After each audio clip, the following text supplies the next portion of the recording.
sa Pilipinas. NBC Manila Broadcasting Company. DZRH, member, kapisanan ng mga broadcaster ng Pilipinas. Lemuel, sino yan? Mga pulis, Hank. Sir, ano pong kailangan niyo sa amin? May maitutulong po ba kami? Iniimbitahan namin si Mr. Hank Francisco sa presinto para sa ilang katanungan.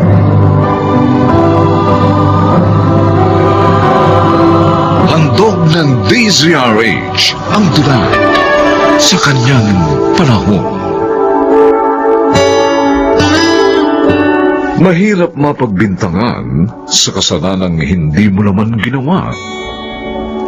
Mga kaibigan, pakinggan natin ang naging karanasan ni Hank sa ating dulang sa kanyang panahon.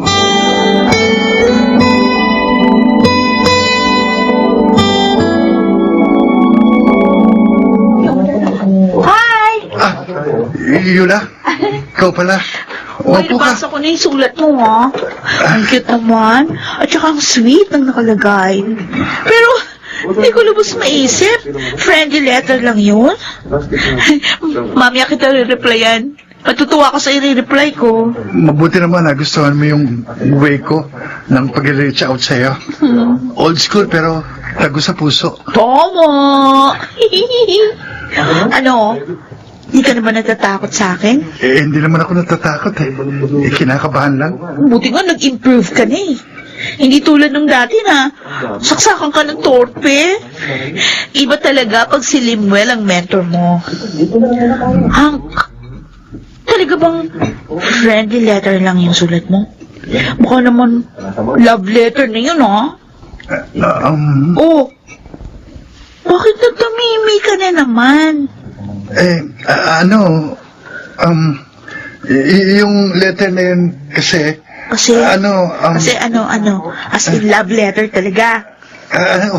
oo, love letter ka intensyon ko, pero kasi, nahihiya ako eh. Eh? Kasi baka, kung ano na lang ang isipin mo. Kaya, nauwi na lang yun sa friendly letter. So, may gusto ka nga sa akin. Ano? Easy lang. Huwag kang kabahan, Hank. Kung mahal mo talaga ako, hindi ka mahihiya na sabihin yun. Kung mahal mo ako, pagmamalaki mo yun. Hindi mo kahihiya. Ano? In love ka ba sa akin? Ha?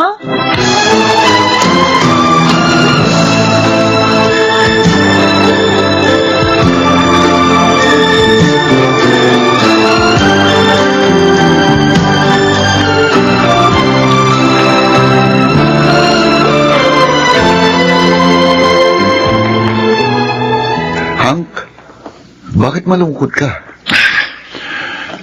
Lemuel, palagi na lang ako sinusumpong ng hiya pagdating kay Yula. Hindi ko masabi-sabi sa kanya na mahal ko siya. Pero alam kong nakakahalata na siya sa totoo mong nararamdaman para sa kanya. Pero siyempre, iba pa rin yung nanggaling mismo sa bibig ko. Naiinis ako. Hindi ako nakaporma kay Yula. Gusto mong sabihin na sa kanya ngayon? Asin ngayong gabi. Oo. Total, sa kabilang kali lang naman ang bahay nila eh. Baka tulog na siya sa mga oras na Hindi, ito. alas 9 pa lang oh. Siguradong gising pa yun. Baka nanonood pa nga siya ng mga teleseries sa mga oras na ito eh. Pwede na yan gamit mo. Tara, sumama ka sa akin. Hindi tayo uuwi ng bahay hanggat hindi mo nasasabi kay Yula na mahal mo siya.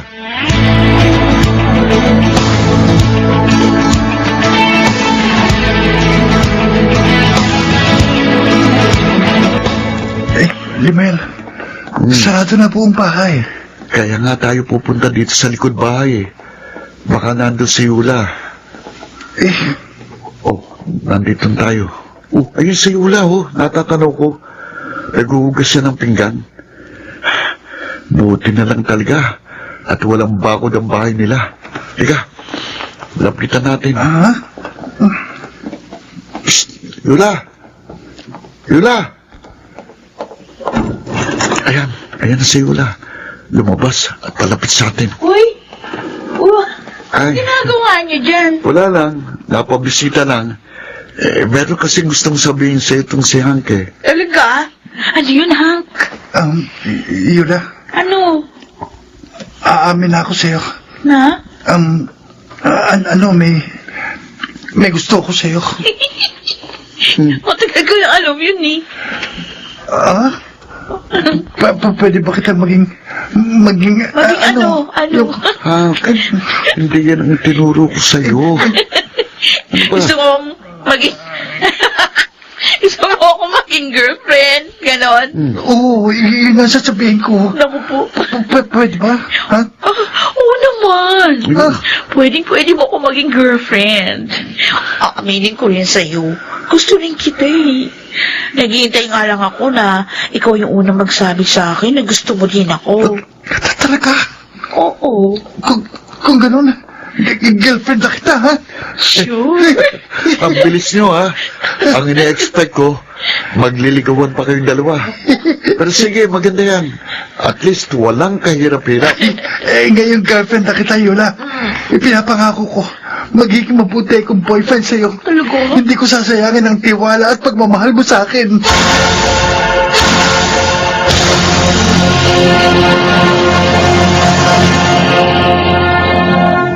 Guys, nagugutom na ba kayo? Gutom na kasi ako eh. Tara, pasok na tayo sa kantin. Nagugutom na rin ako. Tara, sabay-sabay na tayong pumasok sa loob. Yula? Yula, baka Ano? naman pwedeng hawakan kong Alin? kamay mo. Kung okay lang sa'yo. Okay, sure, pwede. Pahig naman ako na mag-holding hands tayo. Ay, ang sweet naman. Tara, pumasok na tayo sa loob. Ma? Ay, Ay, naku. ma? Si aming, ano Yula. Good afternoon po. Ma'am Fulgencio. Hoy, Mr. Inigo. Bakit hawak-hawak mo ang kamay ng anak ko, ha? Ha? Anong ay? Teka, may relasyon ba kayo ng anak ko? Ay, ako. Ma'am, wala po. Magkaibigan na po sila ni Yula. Miss Abasible, huwag ka magsinungaling. Ma, talaga wala kaming relasyon ni Hank. Maniwala kayo sa akin. Huwag ka nga. Ay, aray ko. Nakalipit naman ang pagkakahawak niyo eh. Sumama ka sa akin, ha? Ma! Mag-uusap tayong dalawa. At ikaw, Mr. Inigo, huwag mong mahawak-hawakan ang anak ko. Kapag nakita pa kita ulit, sigurado, mananagot kayo sa akin. Maliwanag ba?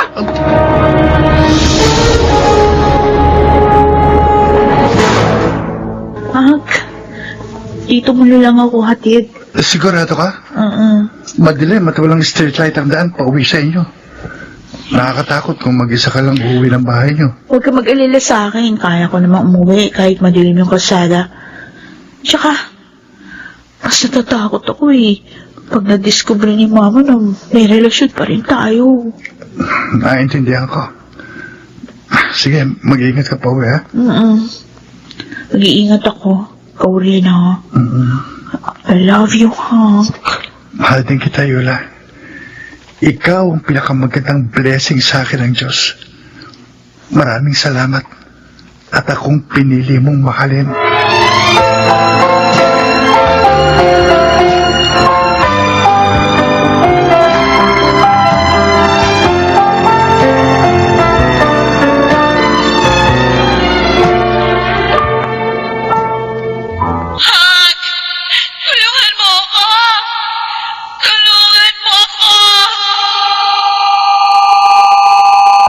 Yula! Yula!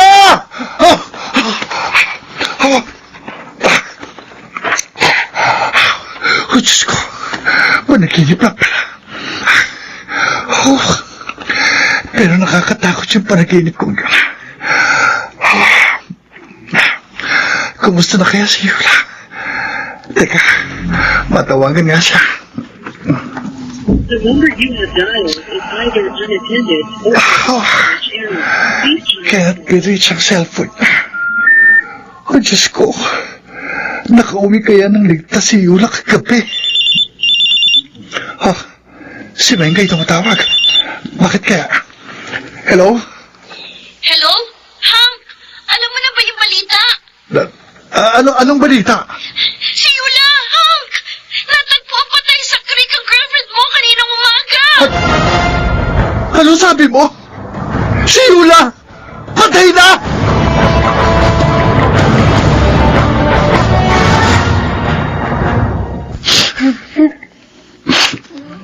Hank, alam ko nararamdaman mo. Gusto mong pumunta sa buro ni Yula pero nagdadalawang isip ka. Kasi ayaw sa'yo ng mama niya. Pero alam mo, Hank, may malaki ka pang problema eh. Ano ibig mo sabihin? Maraming mga kaklase natin ang nakakita na ikaw ang huling kasama ni Yula. Bukod sa 2 araw ka nang hindi pumapasok sa school natin, simula nang mamatay ang girlfriend mo. Oh, May narinig akong usap-usapan na ikaw ang pangunahing suspect sa pagkakapatay kay Yula. ano? Oo. Lemuel, wala akong kinalaman sa pagkamatay ni Yula. Sandali, Hank. May kumakatok sa pinto. Sisilipin ko lang kung sino. Ay, Pasensya pulis. na sa abala. Sino yan, Lemuel? Hank, mga pulis eh. Sir, ano pong kailangan sa amin? May maitutulong po ba kami?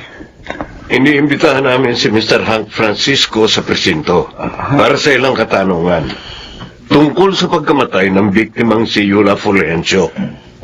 Sige po, sir. Sasama ako sa inyo.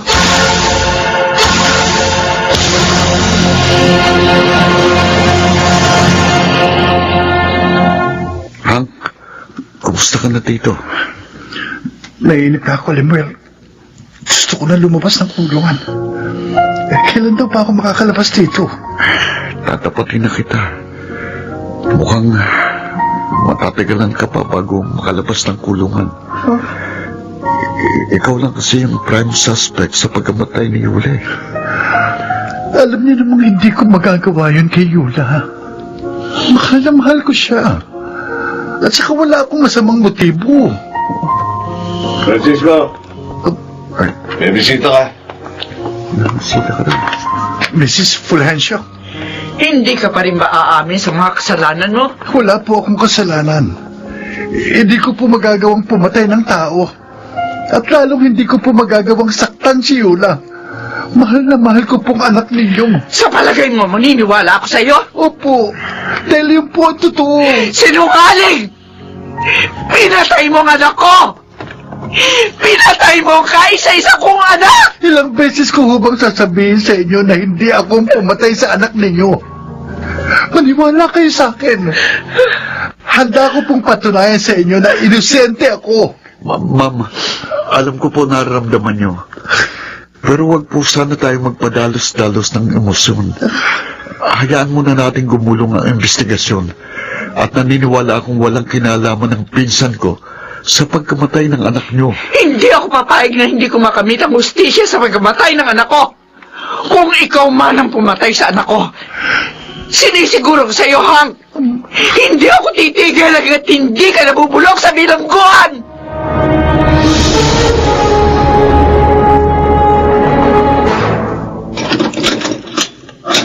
Francisco, laya ka na.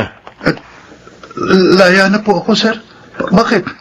Sumuko na yung totoong pumatay kay Yula Francisco. Alam na to ng pamilya ng girlfriend mo at naroon sila sa presinto sa Maynila para kumprontahin yung suspect. Ganun ba? Sino ko bang pumatay sa girlfriend ko? Ayon sa investigasyon, tiyuhin ng biktima na lulong sa alak ang pumatay sa kanya. Oh, Oh, malaya ka na. salamat po, sir. At nalinis na nila pangalan ko. At nagkaroon na rin ng hustisya ang pagkamatay ng girlfriend ko.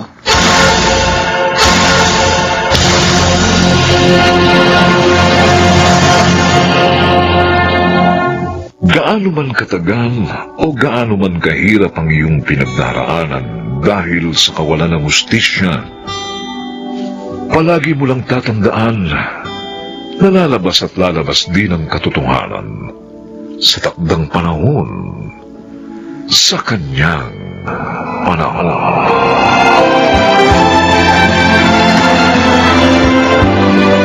Mga nagsiganap, Bobby Cruz, Rosana Villegas, Phil Cruz, Chiquit del Carmen Amor, Susan Robles at Lionel Benjamin. Special Sound Effects, Jerry Mutia. Technical Supervision, Eric Lucero at Bong Muyar. Musical Scoring, Buboy Sanog. Ang kasaysayang ito'y mula sa panulat ni Krishna Sega. At sa pinagsamang direksyon ng inyong lingkod, June Martin de Gaspi at Bobby Cruz. Sa kanyang panahon.